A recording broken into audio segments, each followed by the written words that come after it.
और प्यारे बच्चों, आप सभी को नमस्कार। आप सब कैसे हैं? उम्मीद है ठीक ठाक होंगे।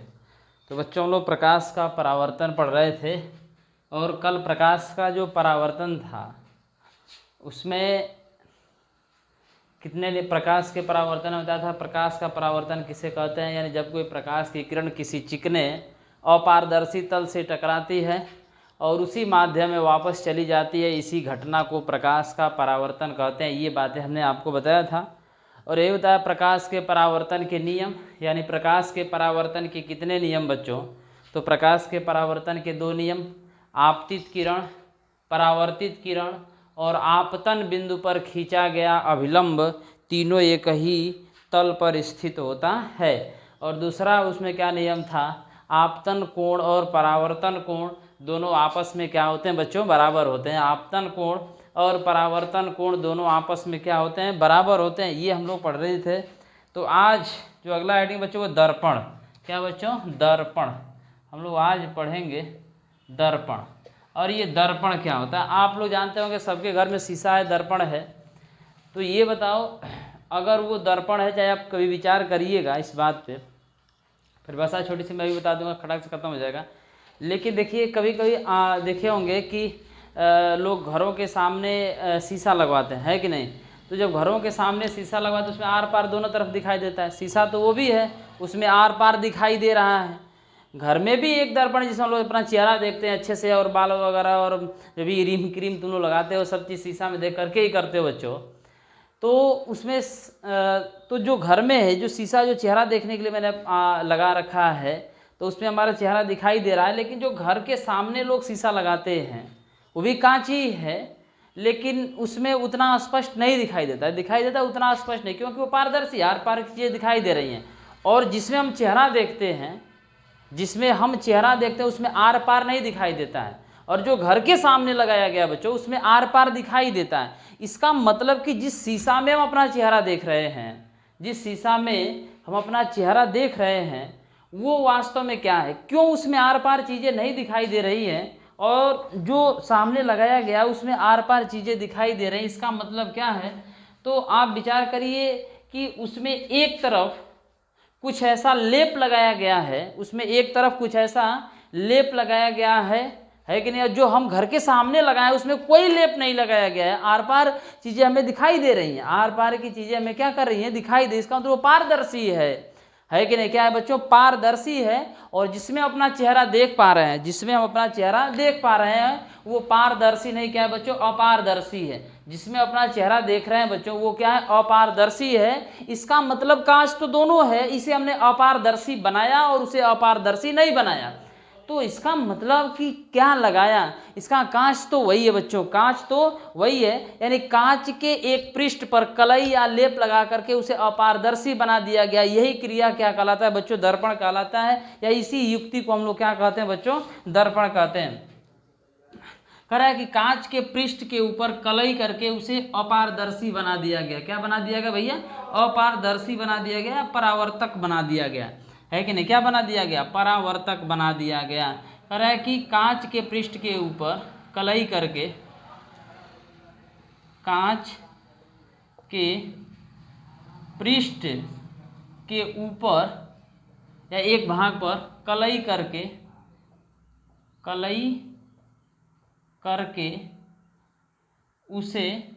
करके उसे परावर्तक बना दिया गया। क्योंकि प्रकाश की किरण जा रही है, परावर्तित होकर पुनः वापस आ जा रही है, तो कलई करके उसे परावर्तक बना दिया गया। परावर्तक बना दिया जाए। यह क्रिया दर्पण कहलाती है, या यह युक्ति क्या कहलाती है? दर्पण कहलाती है। यह युक्ति ही दर्पण कहलाती है। अरे कांच के पृष्ठ के ऊपर कलई करके उसे क्या बना दिया गया? परावर्तक बना दिया गया है।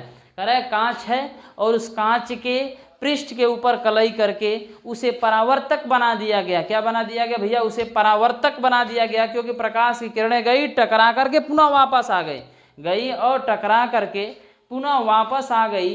यह घटना ही क्या कहा गया बच्चों, क्योंकि टकराया वापस आएगा तो प्रतिबिंब बनेगा, और प्रतिबिंब बनेगा तो वस्तु में दिखाई देगी, यानी हमारा चेहरा दिखाई देगा। इस पर भी चर्चा करेंगे, अभी आगे टॉपिक आएगा, जरा सब्र करिए, परेशान ना होइए भैया। तो कांच के पृष्ठ के ऊपर कलई करके उसे क्या बना दिया गया, परावर्तक बना दिया जाता है। यही युक्ति क्या कहलाती है, दर्पण कहलाती है। दर्पण दो प्रकार के होते हैं बच्चों। दर्पण कितने प्रकार के होते हैं, दो प्रकार के होते हैं। हाँ, अगर वीडियो अच्छा लगता है तो बच्चों प्लीज़ चैनल को लाइक शेयर सब्सक्राइब करना ना भूलें।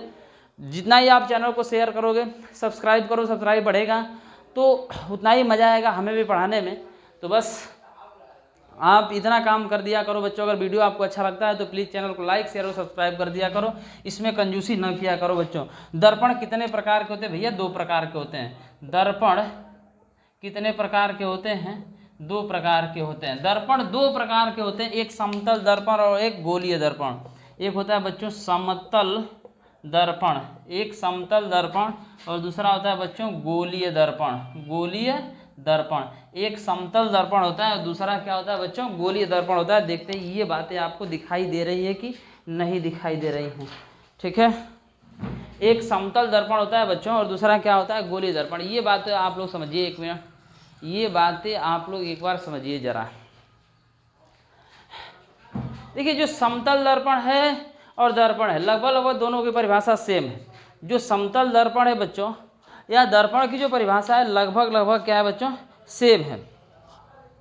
कह रहा है कि समतल दर्पण में यही है कि क्या, समतल दर्पण में कांच के पृष्ठ के ऊपर कलई करके उसे क्या बना दिया गया, परावर्तक बना दिया गया। क्या बना दिया गया बच्चों, परावर्तक बना दिया जाए, परावर्तक बना दिया जाता है। इसे हम लोग क्या कहते हैं, समतल दर्पण कहते हैं। बस ये बातें हट गया, बात वही है, कांच के पृष्ठ के ऊपर कलई करके उसे परावर्तक बना दिया जाता है। तो कांच के पृष्ठ के ऊपर, यही बात यहाँ से बस बदल दीजिए कि कांच के पृष्ठ के ऊपर कलई करके उसे परावर्तक बना दिया जाए। उसे क्या बना दिया जाए, परावर्तक बना दिया जाए, जिसे हम लोग क्या कहते हैं बच्चों, समतल दर्पण कहते हैं। जिसे क्या कहते हैं, जिसे उसके आगे जिसे समतल दर्पण कहते हैं, समतल दर्पण कहते हैं। क्या कहते हैं, समतल दर्पण कहते हैं। ये समतल दर्पण कहते हैं बच्चों, ये बात आप समझ पा रहे होंगे, जिसे हम लोग समतल दर्पण कहते हैं। ठीक है कि नहीं, ठीक है बच्चों। अगला है गोलीय दर्पण। गोलीय दर्पण किसे कहते हैं, देखिए गोलीय दर्पण है ना, ये दर्पण ही है, ठीक है। और ये आ गया गोलीय दर्पण, है ना, गोलीय दर्पण। वे दर्पण जो कांच के खोखले गोले का भाग होता है कि नहीं, वे दर्पण जो कांच के खोखले गोले का भाग होता है उसे हम लोग क्या कहते हैं बच्चों, गोलीय दर्पण कहते हैं। देखिए गोलीय दर्पण में समझिएगा, गोलीय दर्पण यानी बस अपने मन से मैं वे जोड़ रहा हूं बच्चों, बस अपने मन से मैंने क्या जोड़ दिया, वे, यानी वे दर्पण। और दर्पण किसका बना बच्चों, कांच का बना। दर्पण किसका बनता है, तो कांच का बनता है। यानी वे दर्पण जो कांच के बने खोखले गोले का काटा गया भाग है, उसे हम लोग क्या कहते हैं बच्चों, गोलीय दर्पण कहते हैं। वे दर्पण लिख दे रहा हूं, वे दर्पण जो, आप ही लोग बोले कि दर्पण किसका बनता है बच्चों, तो मट्टी का नहीं बनता है, दर्पण बनता है तो कांच का बनता है। किसका बनता है भैया, कांच का बनता है। तो वे दर्पण जो कांच के बने, कांच के बने खोखले गोले का, खोखले गोले का काटा गया भाग है, खोखले गोले का काटा गया भाग है, काटा गया क्या है, भाग है। वे दर्पण जो कांच के बने खोखले गोले का काटा गया भाग है, उसे हम लोग क्या कहते हैं बच्चों, गोलीय दर्पण कहते हैं। क्या कहते हैं, गोलीय दर्पण कहते हैं। ये गोलीय दर्पण कितने प्रकार के होते हैं बच्चों, तो गोलीय दर्पण दो प्रकार के होते हैं। एक होता है उत्तल दर्पण, एक क्या होता है बच्चों, उत्तल दर्पण। एक होता है उत्तल दर्पण और दूसरा होता है बच्चों अवतल दर्पण। एक होता है उत्तल दर्पण और दूसरा क्या होता है बच्चों, अवतल दर्पण होता है। तो ये बातें आप लोग समझ पाए कि नहीं समझ पाए, बताइए। दर्पण क्या होता है, दर्पण कितने प्रकार के होते हैं, दो प्रकार के होते हैं। गोलीय दर्पण कितने प्रकार का होता है बच्चों, दो प्रकार का होता है। और इन दोनों प्रकारों पर बच्चों कल हम लोग अच्छे से चर्चा करेंगे।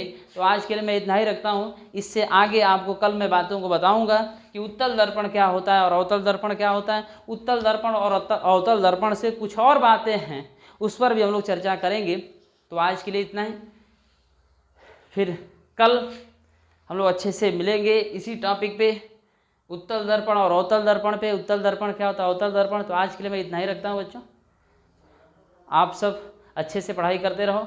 अगर हमारा वीडियो अच्छा लगता है तो प्लीज़ चैनल को लाइक शेयर सब्सक्राइब करना ना भूलें, दोस्तों के साथ शेयर करें, साझा करें और कहें हाँ। और जो बातें आपको समझ में नहीं आती हैं उसे कमेंट करके पूछें, मैं बताने की पूरी कोशिश करूँगा। तो आज के लिए इतना ही, आपसे इजाज़त चाहता हूँ बच्चों, फिर कल मिलेंगे इससे आगे वाली टॉपिक पे। तब तक के लिए नमस्कार।